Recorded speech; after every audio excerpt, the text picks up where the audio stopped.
Olá, meu nome é Luiz Fernando, sou médico geriatra. Hoje vou abordar um assunto muito importante com vocês, que é a insuficiência cardíaca, ou seja, o coração fraco, o coração cansado. É um assunto que está sendo muito bem comentado e cogitado nas mídias por conta do Faustão, né? Passou por um quadro aí de insuficiência cardíaca, passou por um transplante e as pessoas estão cheias de dúvidas com relação a isso.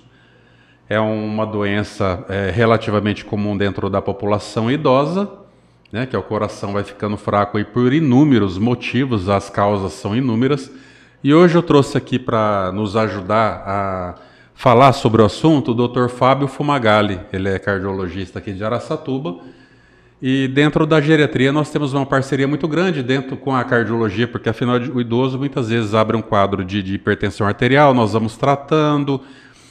E alguns abrem quadro de arritmia cardíaca, alguma valvulopatia, enfim, alguma situação mais severa que a cardiologia, né, se torna muito indispensável e nós, né, compartilhamos muito paciente. Nós geriatras, temos muitos pacientes em comuns com o pessoal da cardiologia. E o Fábio veio aí para nos ajudar a falar um pouco sobre a insuficiência cardíaca. Obrigado, Fábio, por você participar aqui do programa. Obrigado, Luiz, pelo convite e a oportunidade de explicar para a população o quão importante esse tema, né? De uma maneira geral, o que você tem a falar assim, para uma pessoa leiga que não sabe nada sobre o assunto? O que você tem a falar Então, sobre... A insuficiência cardíaca ela tem um aumento da prevalência com a idade, né, Luiz? Atualmente, aproximadamente 23 milhões da população mundial tem insuficiência cardíaca. Muito alta. E das pessoas que a gente conhece de mais ou menos 54 a 65, 1% já tem, tá? Acima de 85 anos, 17% das pessoas que você conhece, da população, tem insuficiência cardíaca. Então, um tema muito importante, que é nada mais que a incapacidade do coração bombear o sangue para atender a demanda dos órgãos do indivíduo. Então, ele pode ser essa incapacidade tanto na contração como no relaxamento, no acomodar o sangue dentro do coração, levando a pessoa a ter alguns sintomas, que podem ser os mais comuns aí. A incapacidade de fazer o exercício físico, ter falta de ar, cansar, não conseguir deitar à noite, ficar com falta de ar, precisar sentar para respirar, ou depois que ela dorme, ela acorda com falta de ar, né? Que é a dispneia paroxística noturna, né? Um nome feio, mas é exatamente isso, ela acorda com falta de ar. Só que também ela pode ter um ganho de peso, uma distensão abdominal, a barriga fica inchada, e aos poucos vai perdendo peso também. Então a insuficiência cardíaca, ela mata mais que câncer. Que a maior parte dos cânceres que as pessoas conhecem, câncer de próstata, mama, leucemia, mata menos do que a insuficiência cardíaca. Só que não cai cabelo, não cai o dente, não aparece na novela. Apareceu uma vez com o Giannichini, que era cozinheiro e fez o transplante cardíaco lá atrás, mas em nenhum momento apareceu a parte que a gente chama da caquexia, né? Da perda de peso, né? Com relação à incidência e prevalência, você abordou aí muito bem a questão do exames. Doutor, eu vou dar exemplo. O paciente chega, doutor, me sinto cansado. Enfim, você faz aquele rastreio dentro do consultório, você afasta anemia, você afasta transtorno de depressão, você afasta uma série de fatores. Olha lá um eletrocardiograma que pode estar sugerindo ou não uma insuficiência cardíaca. Com relação aos exames, alguma coisa? Eu acho que o mais importante é o diagnóstico. Então, quando o paciente chega, a história clínica e o exame físico com um eletro, quanto muito um raio-x, você já tem o diagnóstico. A insuficiência cardíaca é um quadro sindrômico, são vários sintomas.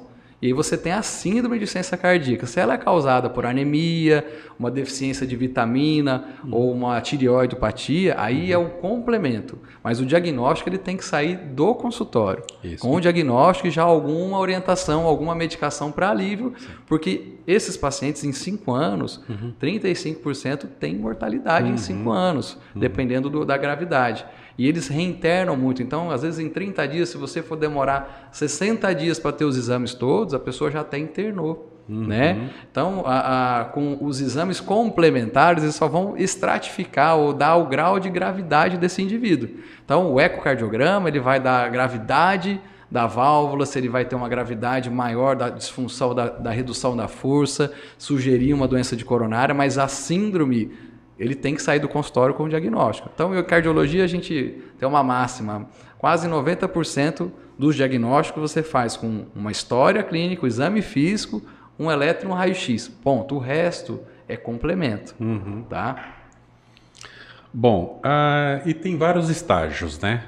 A pessoa não chega já direto com esse quadro clínico tão florido. Existem os quadros mais sutis que passam batidos em boa parte dos consultórios. Né? Muitas vezes falta ali um exame físico mais minucioso, né? Enfim, uma anamnese mais minuciosa. Sim, o Luiz, acho que aí entra assim, os estágios, talvez, já com a doença instalada. Mas a gente classifica muito no risco de insuficiência cardíaca. Isso. Então, o paciente diabético, já a Associação dos Endócrinos, a ADA, né, já sugere o rastreio mesmo só no paciente diabético já de um pouco mais de idade, longa data, que possui, então, ativamente, tanto com dosagem de um peptídeo natriurético, arterial, o ecocardiograma, mesmo que a pessoa não tenha uma queixa. Então a gente fala muito no estágio A, o risco de ter a doença. Ou então ela já teve, por exemplo, um infarto, mas ela não tem sintoma, mas ela já tem a lesão. É um tipo de insuficiência cardíaca, mesmo sem sintoma. E o pior é que os sintomas, em termos de classificação, pode até melhorar a classificação dos sintomas, só que o estágio não regride, né? Exatamente. Vai então, estar assim, lá. O estágio, então a gente classifica A, B, C ou D. Então, digamos assim, o D A é não o vira risco de ter, né? A insuficiência cardíaca. O B ele já tem lesão, né? Mas melhorou os sintomas, né? O C, então, ele já tem sintomas, já com uma limitação de vida, e o D já é refratário, né? Então, esses estágios, eles não mudam, né? Não mudam, Agora, e a classe funcional muda. Então, a capacidade de esforço, que é um preditor de qualidade de vida e sobrevida, ela muda. E não é determinada pela gravidade do eco. Então, a fração, a capacidade de força de ejetar, não quer dizer que ele não vai ter um sintoma melhor ou pior do que o que tem a força preservada. Tá? São os tipos de insuficiência cardíaca, assim, a contração, né, de relaxamento e principalmente as doenças valvares. Nas valvares, geralmente, elas vão com poucos sintomas, a pessoa vai se limitando, ela vai deixando de fazer algumas atividades para não ter o sintoma. Então, quando ela chega mesmo, às vezes com uma descompensação elétrica ou mesmo infecciosa, já é um quadro mais grave, já com difícil reversão. E das válvulas tem a estenose aórtica, né? Que é a mais comum, né? Aqui no Brasil a gente tem uma situação que é a febre reumática. Então aí já um perfil de pacientes mais jovens é muito importante. Agora no idoso, nos Estados Unidos, por exemplo, a principal etiologia é degenerativa. É o envelhecimento da válvula mitral, da válvula aórtica, com a calcificação, evoluindo para a estenose, né? Que hoje tem tratamentos até sem ser cirurgia de peito aberto. Por catéter pode se tratar também, mas tem que ter o diagnóstico. Se não tiver pelo menos um exame físico, escutar, ouvir o coração direitinho, esse diagnóstico acaba sendo feito muito tardio e às vezes fora de capacidade de tratamento. E são várias as causas da insuficiência cardíaca, sendo a mais comum as complicações da hipertensão arterial. Isso, aqui então, no Brasil é um pouco, tem uma peculiaridade, a gente ainda tem uns chagas, mas a doença obstrutiva das coronárias, que é a doença do infarto, a insuficiência coronariana ainda é muito prevalente, seguida aí da hipertensão, e as doenças valvares e os chagas, né? Aqui no país. Aí depois vem as doenças do músculo cardíaco e as congênitas, né? O álcool é uma causa de insuficiência cardíaca, então uma pessoa que tem um consumo regular de longa data pode ter. Pode ter. Insuficiência cardíaca, e agora tem com o aumento da sobrevida, né, e os tratamentos dos cânceres oncológicos cada vez mais avançados, eles têm evoluído com a cardiotoxicidade pela quimioterapia. Tem alguns quimioterápicos que... Exatamente. Então, o acompanhamento em conjunto dos pacientes tratando oncológicos é muito importante, com a periodicidade de avaliação de eco e exame também. Às vezes tem até que trocar o quimioterápico. Né? Há um intercâmbio de informação até qual é a dose que pretende usar para os pacientes para ter uma prevenção. Alguns medicamentos são melhores para as quimioterapias e cada uma tem uma peculiaridade. Desde enfraquecimento do músculo, problema elétrico ou espasmo da coronária. Muito bem. A coronária fecha mesmo sem ter placa de gordura. Entendi.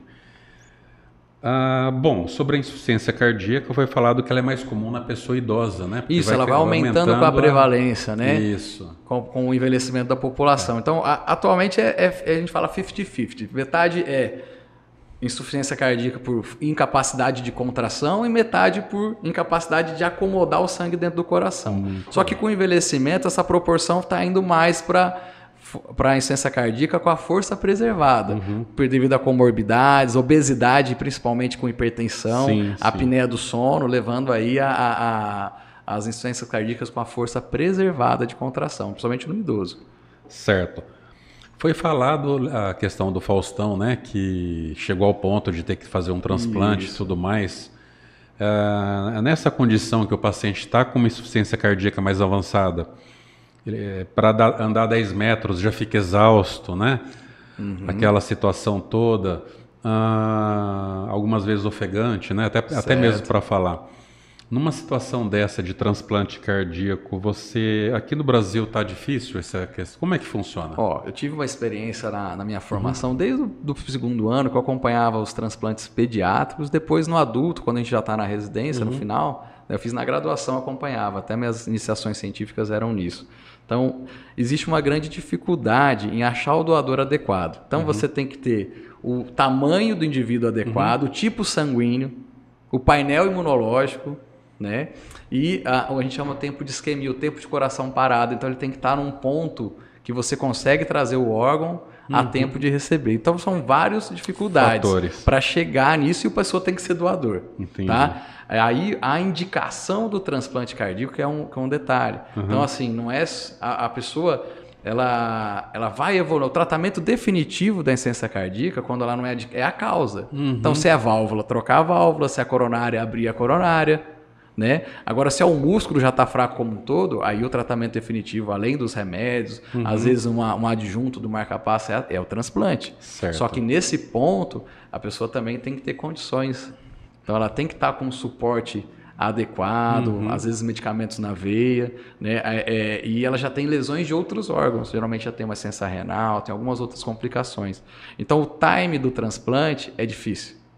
Então a pessoa às vezes perde um momento e aí depois com a remodelamento que tem dos vasos pulmonares, ela já não pode mais. Então o que acontece no Faustão, que houve um comentário de fila, né? Foi o time dele. Então ele estava acompanhado por uma equipe que pegou o time exato, botou ele na fila no momento exato, com condições de receber. Então, às vezes, a pessoa que estava na frente, quando foi avaliar, realmente já não tinha. E quando tem a fila, às vezes eu tive uma situação seguinte, o paciente que estava indicado o transplante foi chamado, só que a gente tem que checar todos os exames, até as culturas sanguíneas da semana que está em andamento. Então, um dos pacientes que eu estava acompanhando cresceu bactéria no momento, no dia, virou o meio-dia, virou a bactéria. Então, ele saiu da fila. Nossa. Então, ele já não estava de prioridade, ele foi excluído. Então, às vezes, a gente tem a impressão de não seguir, porque a vivência realmente é pouco explicado, pouco visto. O transplante é uma terapia de alta complexidade, tem que ser centro grande, quem está acompanhando indicar no time e, novamente, às vezes os que estavam na frente são excluídos por mudanças do dia, complicações elétricas, piora do quadro, incapacidade de sofrer o procedimento, né? Muito bem, Fábio. Obrigado pela participação.